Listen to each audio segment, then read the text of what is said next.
Sir ఇన్నాళ్ళు software ఇండస్ట్రీలోనే recommendations లేవనుకున్నాను, కానీ చివరికి ఎక్కడ కూడా రికమెండేషన్లు రిఫరెన్స్లు బ్యాక్ డోర్లు తెరిచేశారు. నీకు వచ్చిన అత్యవసర మార్కులకి మామూలు ఉద్యోగమే కష్టం, అలాంటిది సాఫ్ట్వేర్ ఉద్యోగం. సరే, ఫార్మల్ గా నేను కొన్ని క్వశ్చన్స్ అడుగుతాను. అడగండి సార్. విండోస్ గురించి నీకేమన్నా తెలుసా? ఈ సాఫ్ట్వేర్ అవినాష్ కి తెలియకపోవడమా? భలేవారు సార్. విండోస్ గురించి తెలియని వారు ఎవరుంటారు సార్? ఓన్లీ విండోస్ ఏం కర్మ సార్, నాకు గేట్స్, డోర్స్, బాల్కనీస్, కర్టెన్స్ గురించి కూడా తెలుసు సార్. So funny. విండోస్ అంటే గేట్లు డోర్లు కాదు, అదొక operating system. Oh I see. సరే గానీ నీకు లాంగ్వేజెస్ ఏమన్నా వచ్చా? నాకు తెలుగు, ఇంగ్లీష్, హిందీ, సంస్కృతం కూడా వచ్చు సార్.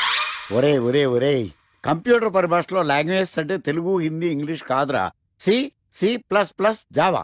కర్మ.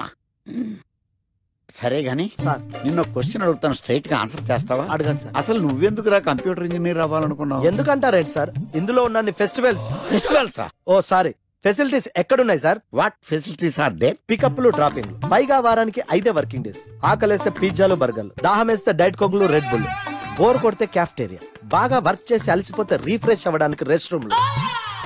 ఎప్పుడు ఫ్యాషన్ షోనా అన్నట్టు మోడర్న్ డ్రెస్ లో బోల్డ్ అంత మంది అమ్మాయిలు. తలపోటు వస్తే సారిడన్, జ్వరం వస్తే క్రోసిన్, బాడీ పెయిన్స్ వస్తే బ్రూఫిన్, తిన్నదరకపోతే డైజిన్. ఇలా ఏ రోగం వచ్చినా స్పాట్ లో ట్రీట్మెంట్. ఇవి కాకుండా ఎవ్రీ ఇయర్ ఇంక్రిమెంట్లు, ఫారిన్ టూర్లు, ప్రాజెక్ట్ ఓకే అయితే పార్టీలు. ఇన్నున్నాయా? ఇంకా ఉన్నాయి సార్. టీమ్ మీట్లు, టీమ్ లంచ్లు, ఆన్ సైట్లు, షిఫ్ట్ అలవెన్స్లు, వీకెండ్ పార్టీలు, birthday celebrations, every year team outings, సొసైటీలో గొప్ప పేరు. పెళ్లి చేసుకుంటే లక్షల కట్నం, ఒకవేళ సడన్ గా యాక్సిడెంట్ లో పోతే 40 లక్షల ఇన్సూరెన్స్, పెద్దగా ఎంక్వైరీ లేకుండా home loans, bike loans, car loans, credit కార్డులు, డెబిట్ కార్డులు. ఎలా చూసుకున్న సాఫ్ట్వేర్ ఇండస్ట్రీలో ఉన్న ఫెసిలిటీస్ ఎందులో ఉన్నాయి సార్ చెప్పండి. సార్ నీ రీసెర్చ్ కో దండం రా బాబు.